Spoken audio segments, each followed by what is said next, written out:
Hey guys, this is Jeremy again with 78 Productions. I wanted to wrap up this week again with our topic of doing service projects for more than the sake of doing a service project. I talked a little bit with you guys about the idea of the fact that I'm actually doing a service project this weekend, and the goal wasn't only to do service projects. We've done a lot of service projects with the chapel that I work at, but we wanted to go further than what we've been doing. I wanted to have the students own this service project to see what they were capable of. And I think I even talked a little bit about the idea that I wanted them to not only own this themselves, but make mistakes and overcome those mistakes, and to even understand the idea of what it means to be homeless. A little bit about the reason why I've been doing this is that my students get what it means to be a Christian. That I can ask them the Bible questions all I want and they have an instant answer for it, yet they want to experience Jesus. They want to know who God is. Not just cognitive level, but they really want to understand His love directly, just like a father or mother's love gives them. And so what better way than to be able to have them express that love with Feed the Homeless service project.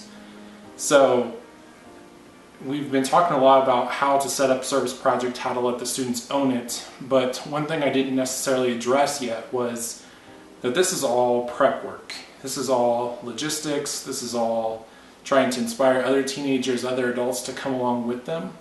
But the real change doesn't happen beforehand. It doesn't even happen while they're working with those that may be homeless or just in desperate need of some kind of help. The real change I've seen comes afterwards. They've done the service project, they've interacted with those different kinds of people, but it's not until they see, okay, I have all of this in my life. They don't have that. I've been down there on their level, and I've experienced what they've experienced. And when all that comes together, things just start to click. And I've actually had this myself. I'm only 27, so I'm not that old. But when I was in college, Katrina had happened. And I think I was a sophomore when this happened. And within a month, we had gone down to Katrina to help out. And it wasn't necessarily putting it together, because we literally, a week and a half before we left, had all the plans put together. And we headed down there, and even when we were down there, it wasn't necessarily anything big or deep for me. We were sleeping on the streets. We couldn't walk in the grass because it would kill us. We saw the homes. We were living in the cold at night. We didn't take showers. We were eating the same food that we were serving others. There's really not that sympathetic feeling, but the empathy of understanding where they had come from really kind of just seeped in to who I am. And it's interesting because the day that I got back was Thanksgiving, and there was this huge spread. My family loves to have the entire family over. My dad has 6 siblings, so this is humongous amount of food. And I just remember getting in the car afterwards to go see my girlfriend, and as I was driving there, I lost it. Just from where I had been 24 hours beforehand in New Orleans, downtown, where so many people were suffering, and then 24 hours later I was at this banquet table, just to understand how much God loves someone.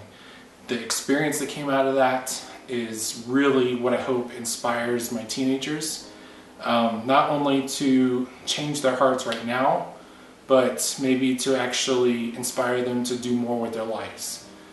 Even if they become bankers or military servicemen themselves, or teachers, or whatever it be, that they actually take that faith, own it, put it into their own families, serve the community that they're with, as well as those that have the capacity, that have God's calling on their lives to go serve, to go be with Habitat for Humanity or Compassion International or whatever it is, that they actually own that they follow God's calling, that they hear His voice, and that these experiences that they have, the service project of actually owning the service project and owning their faith, that God can touch them, that God can invest in them, and make an entire impact on their lives and every life that they then touch themselves.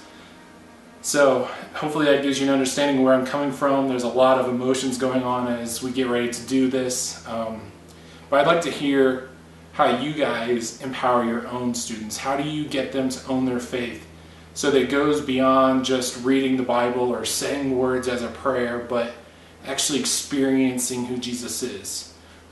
Where do you go with that? How do you get them to own their faith? Love to hear your comments below, and again, love to just connect with you guys. Thanks.